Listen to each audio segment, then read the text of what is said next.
So let's take a look at neuroception. So remember, in our stress equation, we had stressor plus perception of threat.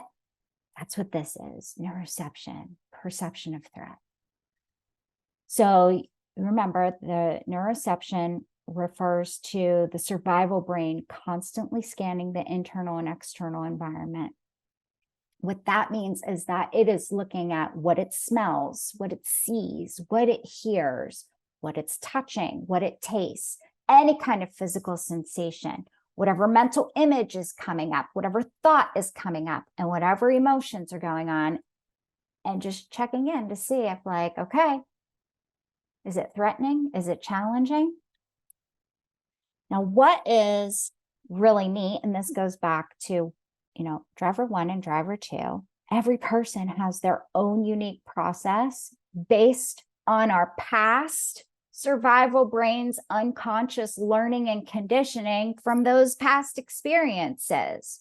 So when we're talking about the 2 people in the car accident, driver 1 driving happy, now driving doesn't seem to be showing up as threatening to this person.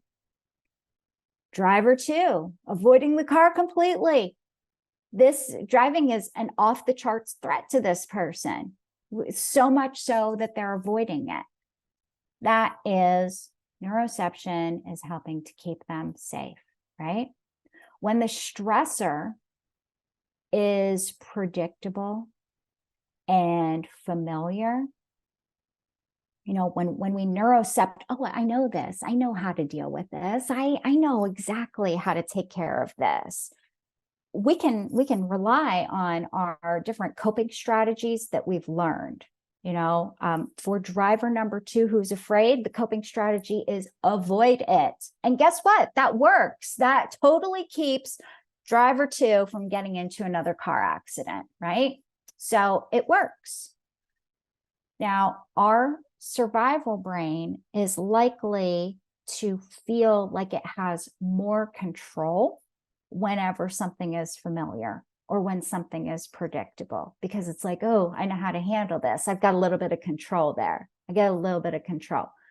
So that could be why the first driver doesn't seem to have that fear, because it's like, oh, it's predictable.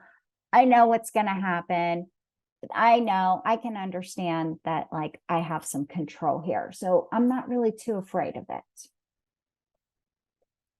For our survival brain, the greater the threat is completely determined by how our neuroception works. So if the stressors are completely new to us, completely unpredictable, and really uncontrollable, even if it does things like threatens our ego or our sense of identity,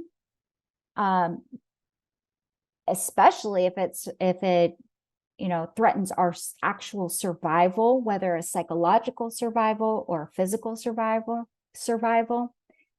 If the stressor contains cues to triggers of past traumatic experiences,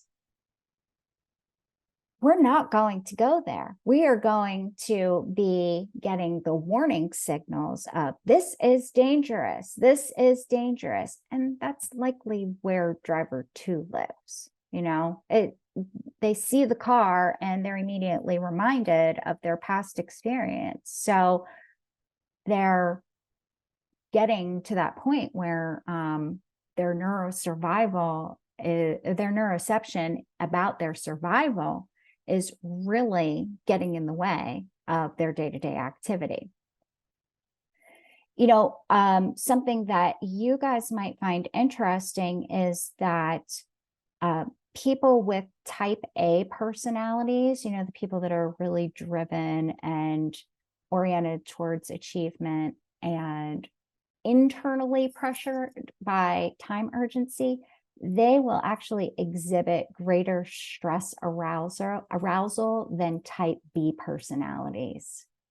And I believe that that happens because the survival brain is already in high functioning mode because of the internal stresses that they put on themselves to really get that, you know, fulfill that sense of urgency and maybe perfection, depending on the situation. But it's interesting. They have they have done research that type A personalities exhibit greater stress arousal than type B personalities. So just your personality alone can increase the amount of stress that you feel. Another thing is that sometimes feeling a sense of control can be counterproductive.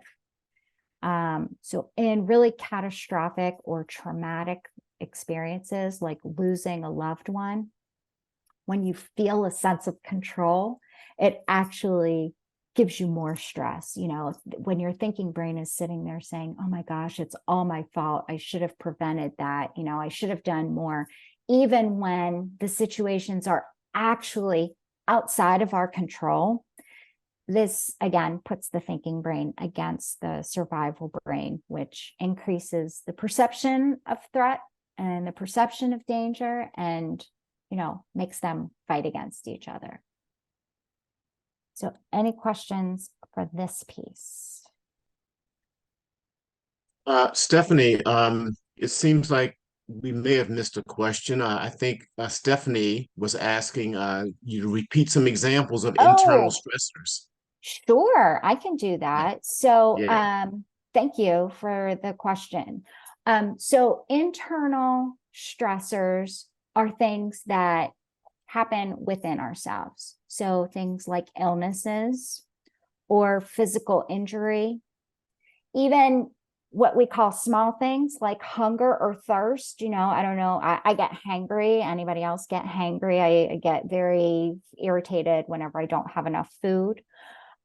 Sleep deprivation, chronic pain, really intense emotions can do it. If you're having flashbacks or nightmares or night terrors, those are all internal stressors. Any kind of intrusive thoughts that you might be having, those are also internal stressors.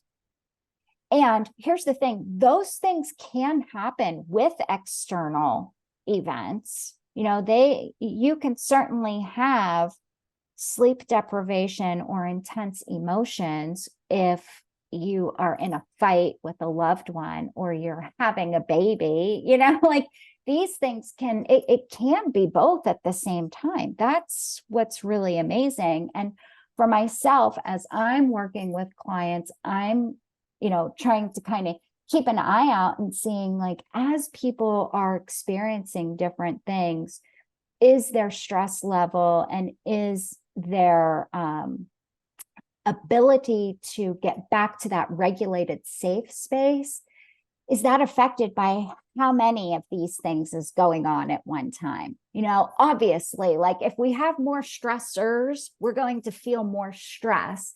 But does it matter more if it's internal or external or acute or chronic? And I think it really depends on each individual person at this point, but I'm kind of keeping an eye about it.